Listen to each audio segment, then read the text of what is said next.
Hi folks, welcome to the Prepared Homestead. This is Travis. Thank you all for stopping by to watch, taking advantage of an absolutely beautiful day of getting out here and finalizing some stuff in the part of the garden that we haven't planted yet. And I've held off, and I'm glad we did, because we got a pretty hard freeze last night. In fact, I had some beans out. I didn't actually plant them.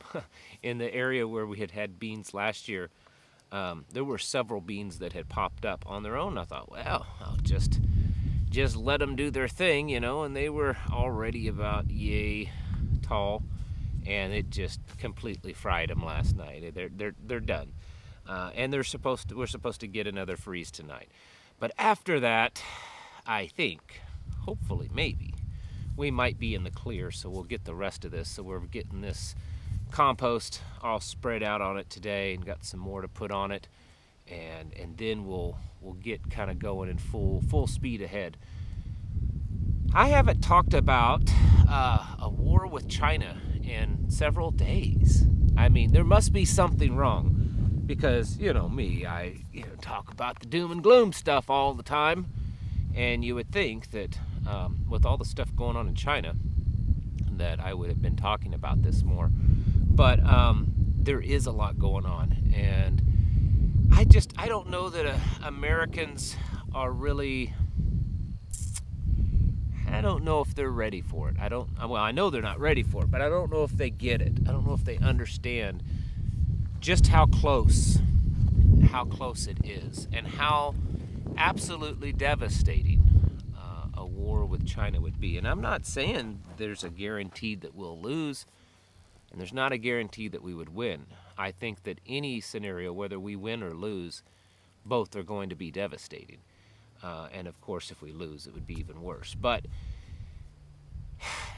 there's a lot going on, and our media, I'm surely, as inept as our government leadership is right now, I would still hope that they're actually working on kind of getting us ready behind closed doors, and that the only reason that it appears as if our government is just in la-la land when it comes to potential war with China is just to make it look that way on the face of things, but that they're really working actively behind the scenes. I don't know. I mean, I have heard whispers from people that I have contacts with inside the military, and that they're being told to ramp up and get ready, but most of that seemed to be in Europe. I'm not really sure about China, because we should be. China has been very vocal, very open about the fact that they have ordered their people and their military to get themselves very quickly ready for war, that they are building as fast as they can, whether it be training, equipment, everything, that they are like on steroids when it comes to getting themselves as a nation ready for war. And as you have seen in the last few weeks, China has been going all over the world, building up alliances with people, not just economic alliances, but I'm sure also military alliances. All the while, Americans are just asleep at the wheel. We're focused on a lot of other things, and the only real war things we seem to be focused on as a nation, according to the mainstream media, is what's still going on in Ukraine. And I think that it's possible that that's all a distraction because they know we're going to lose.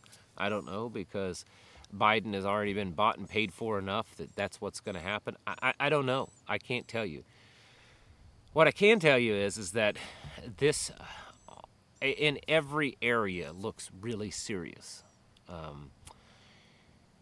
Whenever I talk about this, one of the first things that I get feedback from people watching in the comments is that, oh, we'll kick China's butt. China wouldn't go to war against us because they're so dependent upon us. Their economy is so dependent. They're not going to rule the world. Their currency isn't going to dominate because it's just not as big as the U.S. dollar. They don't have the manufacturing and the economy that's as big as the United States. They're just not as big, and because they're not as big as us, there's no way that they can defeat us. Well, by all measures, pretty much, they're the second biggest in just about everything in the world next to us.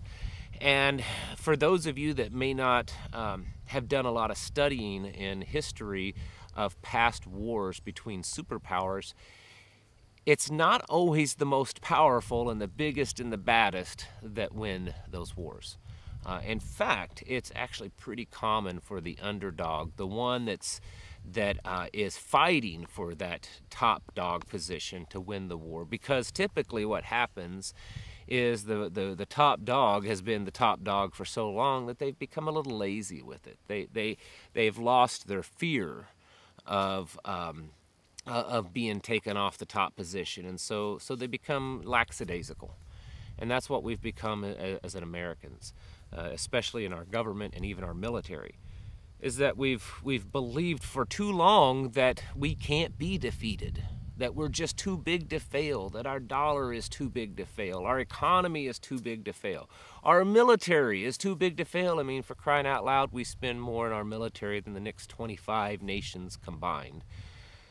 But that's changing, and a lot of things are changing. And those changes could be the beginning of the end. They could spell potential disaster for us as a nation. I was just looking at some numbers over the last few days. In the last 20 years, China's economy, their GDP, has increased by almost 1,300% in 20 years. In that same time, the United States GDP has increased by only a little over 100%. I said last night on our live stream, last year China had a trade deficit, had a trade surplus of just under $900 million, 900 billion, excuse me, 900 billion. It was like $880 billion trade surplus, whereas the United States had about a $1 trillion trade deficit. A lot of people talk about the fact that China's economy is so much smaller than ours. And while it is smaller than ours, as I just said, it is growing at a much higher pace than ours. Last year, China's GDP raked in about 18 trillion, whereas the United States was somewhere around 24 trillion. And so, of course, that is less, but it's not a lot less. And they're picking up speed. They're working really hard. One of the other things, a lot of people say, well, they just don't have the Navy we do. I mean, we have. I mean, the whole world's navies combined would hardly be able to be as big as ours. And that's true. We have the most technologically advanced Navy in the world. The problem is that a lot of those ships are in repair, for one thing. And as much as some of you Navy folks might really get your feathers ruffled, with all this technology, naval warfare is going to change. It has changed, and it will continue to change. There was a report just last week stating that our aircraft carriers, which is the pride of our fleet, you know, no one else has anything like our aircraft carriers, and that our aircraft carriers are basically setting ducks against these hypersonic, very powerful missiles that both China and Russia have, and that we pretty much have no defense against them. Just that alone right there, you know, a multi-billion-dollar ship that is, a lot of people think could, you know, rule the world, basically, at least rule the seas, could be taken out by a couple of missiles that they never saw coming. Things are changing, folks, and it's been going on for a long time. I remember reading an article way back when Xi Jinping was first elected, and I can't remember if it was an interview with him or someone on in his circle or whatever, but it never got any airplay much here in the United States. It was originally published in an Asian news source, and I think maybe a couple, you know, something like Newsweek or something like that carried it over here. And basically it was Xi Jinping saying that their goal was to be the ruler of the world. Their goal was to, you know, take over the economy, the world's economy, and that they would be the new world order leader. this isn't too surprising also when you look at the position of China and Xi Jinping in the World Economic Forum. They are buddies, and people like Klaus Schwab has praised China as being a country that should be looked upon as a blueprint for others to run their nations, and which is absolutely crazy, but that's the kind of people we're dealing with. I'm saying all this to tell you that I think that there's probably a pretty good chance that at some point in the near future we're going to find ourselves in a conflict with China. I don't see how this could be resolved. I see weakness in the things that our government is saying. Just the other day, I think it was Janet Yellen. I may be wrong, but I think it was Janet Yellen said something about that, you know, the world is big enough to have two top economies, you know. It's big enough to be two top currencies, you know. There could be a room for two global reserve currencies. In other words, saying that, you know, we're not going to fight to be number one. Maybe we'll compromise and share this podium with China. I don't think China is that kind of people. They're not going to want that. They're not going to be willing to be sharing it with the United States. They're fighting for number one, and I think that they're very willing to risk the fact that they're a little bit of the underdog in some areas, because and they're probably willing to risk that soon, because if they wait too much longer, then they may lose their chance. You know, if they wait until another president that may happen to be a tough president, if they wait much longer, the United States has already taken notice of this, and there's reports within the military that they're planning on upping, you know, their building of ammunition. They're trying to recruit more. They're trying to get the military more battle ready for a war with China. And so the longer China waits, the more battle ready the big United States becomes, the more rapid weapons development.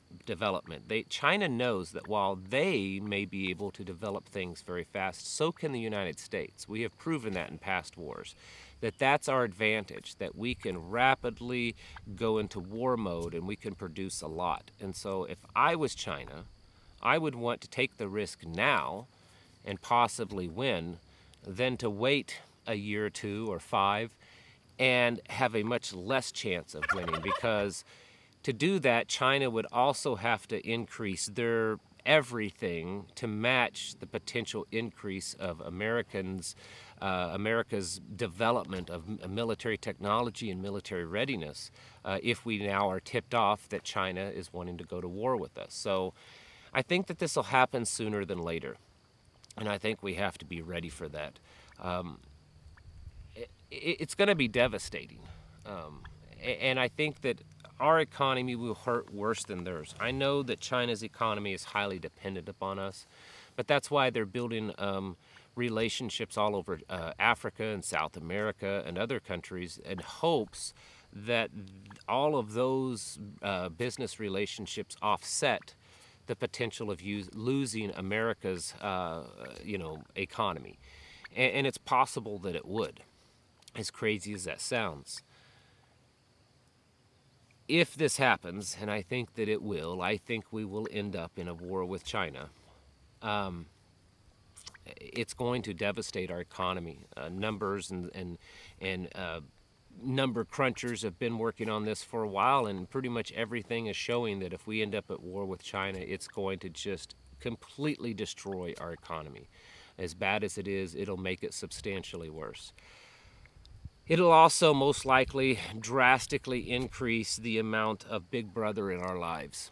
It'll be every reason that they have to increase their surveillance and their intrusion in our lives. And then it's very possible, and this is more theory than anything, it's very possible that in the midst of it we could see another big pandemic that could turn out much like World War I. I mean, that's how the war ended at that time, was because of the Spanish flu. And if that happens again, it could drastically change the world. That would be a perfect way to implement all of this Agenda 2030 stuff is by having the two biggest superpowers fighting each other, destroying each other, and then right at the peak of that, bring in a very devastating virus that just kills off tens, if not hundreds of millions of people. Yeah, that would probably be a perfect scenario for their Great Reset Agenda 2030. This kind of stuff is why we need to be very serious. It's why I'm out here gardening. You're only seeing a small portion of it. Once I get it more ready and start planting, then I'll show you the rest. But this is why we're doing this, because we know how bad things can get, how bad they already are, and how bad they're going to get if we continue going down this road. We need to be getting our houses in order seriously. Producing as much as you can. That's why we got these guys out here. That's why we got the turkeys. We got chickens and ducks over there. We got gardens and orchards and all that kind of stuff. And that's not bragging. It's just telling you what we're doing, because to hopefully encourage you. It's a lot of hard work. I've spent hours and hours already, and we're still just in April. Just in this garden alone. It takes a lot of work to produce and to keep yourselves off of the, for lack of better words, off of the government subsidies. It takes a lot of work to be independent. It takes a lot of work to be self-sufficient. But it's, well, in the end, it's better. It's so rewarding, and you don't have to worry about, you know, making a decision of whether to stay alive and go to an internment camp or to live like an animal out in the woods until you finally starve to death. You've taken the responsibility of your own life into your own hands and your families. So get out and do it and become as self-sufficient as possible. Get your houses in order and prepare mentally, physically, and spiritually. Thank you for watching, and I'll catch you in the next video. Folks, we are living in uncertain times where chaos seems to be around every corner. With wars and rumors of wars, economic collapse, pandemics, and more, we should strive daily to become more prepared mentally, physically, and of course spiritually. Please check out My Patriot Supply for all your preparedness needs. My Patriot Supply offers Ready Hour food, Alexa Pure water filters, and many other emergency and survival products. My Patriot Supply is an American-owned company, run by Americans producing American-made food. Emergency food from My Patriot Supply has a 25-plus year shelf life. It's simple to fix and delicious to eat. With My Patriot Supply, you can sleep at ease at night knowing that you and your family have the emergency food to last through the coming times. To find out more, click on the link in the description below or go to preparewithtravis.com.